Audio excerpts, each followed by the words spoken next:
রহমতের নবীর আদর্শ। নখগুলো কেমনে কাটবি সেখানেও নবীর আদর্শ। কেমনে তুমি জামাটা বডির মধ্যে ঢুকাইবা, কেমনে খুলবা সেখানেও নবীর আদর্শ। খানার লোকমাটা কেমনে দিবা সেখানেও নবীর আদর্শ। নবীর আদর্শ মেনে তুমি ব্যবসা করো ইবাদত। যারা নবীর আদর্শে ব্যবসা করবে তারা দোকানে লাগবে না, বিক্রি করা মাল ফেরত নেওয়া হয় না।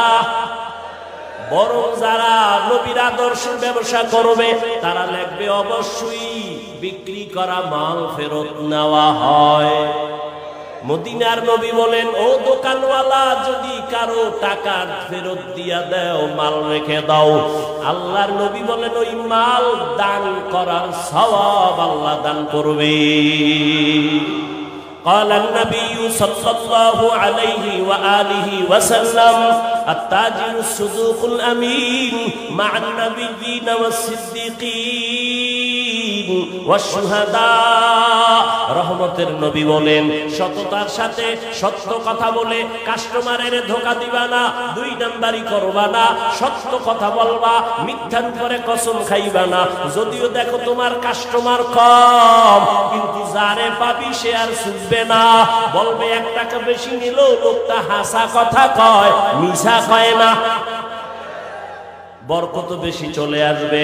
এরে নবীর উম্মত, আল্লাহর নবী বলেন, সততার সাথে যারা ব্যবসা করবে আমি নবীর সাথে তারা জান্নাতে থাকবে। এরে নবীরা আসে আল্লাহ পাকের কাছে দামি গুণের মানুষ। মানুষের গুণ হলো ইবাদত। এখন ইবাদত যে করব নবীর আদর্শ অনুযায়ী করব, কিন্তু কপাল বড় খারাপ, নবীর আদর্শ তো চিনি না। নবীর আদর্শ আছে কোরআনে আর হাদিসে, কোরআনও পড়তে জানেন না, হাদিসও পড়তে পারেন না। এখন উপায় কি? ভাই ইবাদতের নিয়ম শিখো কোরআন হাদিস দ্বারা। ভাই জানি না, তাহলে যারা জানে তাদের কাছে যাও। জানে কারা? উলামায়ে কেরাম। কারা? ফাসআলু আহলা যিকরি ইন কুনতুম লা তা'লামুন। যারা জানে না, জাননেওয়ালার থেকে জেনে জেনে আমল করো। কোরআন হাদিস জাননেওয়ালা উলামায়ে আহলে হক, পীর মাশায়েখ, এদের থেকে জানো কেমনে মেসওয়াক করা লাগবে, কেমনে নামাজ পড়বো, কিভাবে রুকু করব, সিজদা করব, কিভাবে সংসার চালাবো। নবীর তরিকায় সব করবা ইবাদত। আমার নবীর তরিকায় রাজনীতি যদি করো ইবাদত। এটা ভুল কথা কইয়া লাইলাম। নবীর তরিকায় সব আছে, তবে রাজনীতি নাই। অনেকে বলে ইসলামে রাজনীতি নাই, কোরআনে রাজনীতি নাই। আমি আল্লাহর কসম করে বলি, পৃথিবীতে শ্রেষ্ঠ রাজনীতির কিতাব হলো কোরআন। পৃথিবীতে শ্রেষ্ঠ রাজনীতির শিক্ষক আমার নবী। আর দুনিয়াতে শ্রেষ্ঠ সংসদ বা পার্লামেন্ট হলো মসজিদে নববী। আর কয় মসজিদে রাজনীতি চলবে না, কারণ কি? শিয়ালের হাতে মুরগি দিয়া কয় 3 দিন পরে নিমু আমানত। শিয়াল পণ্ডিত কয় মা হোসাই দোয়াও চাই, জিন্দা কেন মরাও ভাবা না। শিয়ালের হাতে মুরগি দিলে যা হবে, ধর্মের চাবি সুদখোর আর বেদাবাজির হাতে দিলেও তাই হবে। দিছে কারা? এই দিছে কারা? কয় ইসলাম চাই, ভোটের আগের রাত্রে টাকা খাইয়া কেবলা ঘুরাইয়া দেয়। সবই ঠিক হইলে আর অস্করে লাভ কি? আল্লাহ হেদায়েত দান করুন। গুণের মানুষ হইয়া বড়,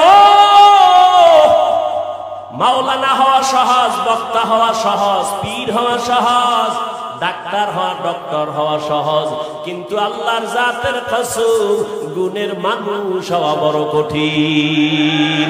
গর্ব সুরত আদমি ইনসাবুদে আহমদ পু জাহলো হামেক সাবুদে আদমিরা আদমিয়ত লাজে মাসউদে রাগর খুনা বাশদ হি জামাজ আদমিয়ত লাহমু শাহব পশতে নিস আদমিয়ত জুজরে যায় দোসতে নিস। ইবাদত শিখতে হলে লাগবে কোরআন, কোরআন বুঝতে হলে লাগবে আলেম। ভালো করে বুঝেন, বয়ান শেষ, ফলাফলটা শুনে। গুণের মানুষ হইতে লাগবে কি? ইবাদত শিখতে লাগবে কি?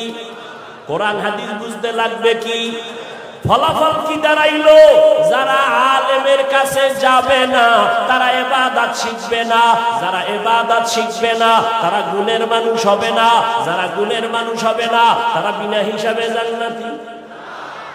ভালো করে বুঝো, ফলাফল দাঁড়াইলো যারা আলেম ওলামার কাছে যাবে না, বলে আলেম লাগে না, পীর লাগে না, আউলিয়া উলিয়া লাগে না, এরা গুণের মানুষ না, এরা ইবাদতের লাইনে নাই, এদের দুনিয়াও বরবাদ আখিরাতও বরবাদ।